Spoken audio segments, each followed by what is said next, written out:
du Adobe Bridge CC 2015-5 qui suit la plus récente version en fait de Photoshop qui est aussi CC 2015-5.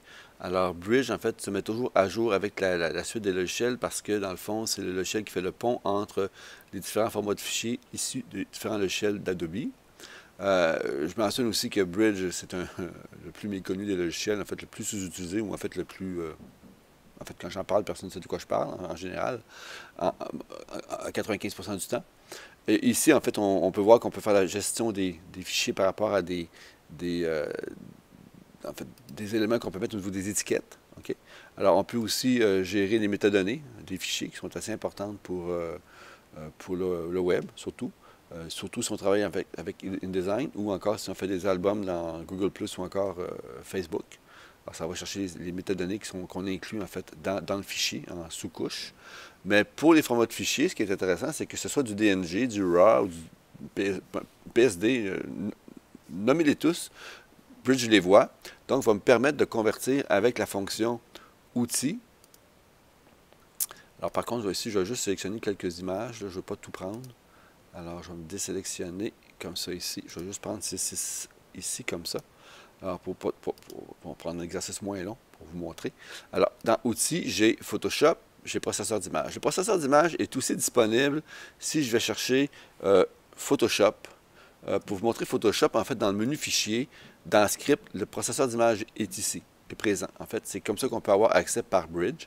Et quand je m'en sers à travers Photoshop, c'est que je peux choisir un dossier complet pour que ce soit l'ensemble des images qui soient converties et aussi des sous-dossiers. Si je passe par Bridge, c'est qu'ici, je vais pouvoir avoir le processeur d'image, mais la première étape, en fait, on voit que d'ailleurs Photoshop s'ouvre, c'est traiter les images de Bridge, seulement 6, donc les 6 que j'ai sélectionnés. Choisir un dossier de sélection, en fait, de résultats, où je vais en fait envoyer mon résultat. Je peux choisir le même emplacement, ou choisir un dossier comme ceci, résultat, qui va contenir le dossier ou les dossiers. Pourquoi le dossier, par exemple, si je choisis seulement JPEG, mais bon, quand je travaille en fait, par rapport à Bridge et versus InDesign, j'aime bien travailler en PSD, sachant que peut-être il y a des images qui auraient des calques et tout ça, alors j'ai converti tout de suite en PSD. Je maximise la compatibilité. Je pourrais aussi choisir pour le JPEG d'avoir des formats plus petits.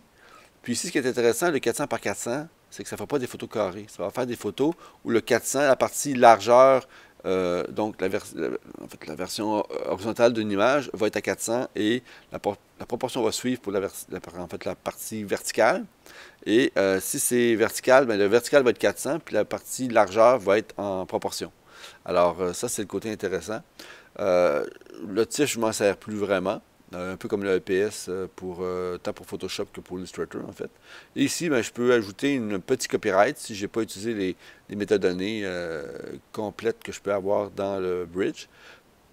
Par contre, ne cochez pas exécuter l'action, ça crée des problèmes si votre action n'est pas entièrement compatible ou s'il y a des éléments qu'on ne peut pas avoir accès. Par exemple, il faut une version avec un calque ou pas. Bref, ça crée des problèmes et ça bloque le processus.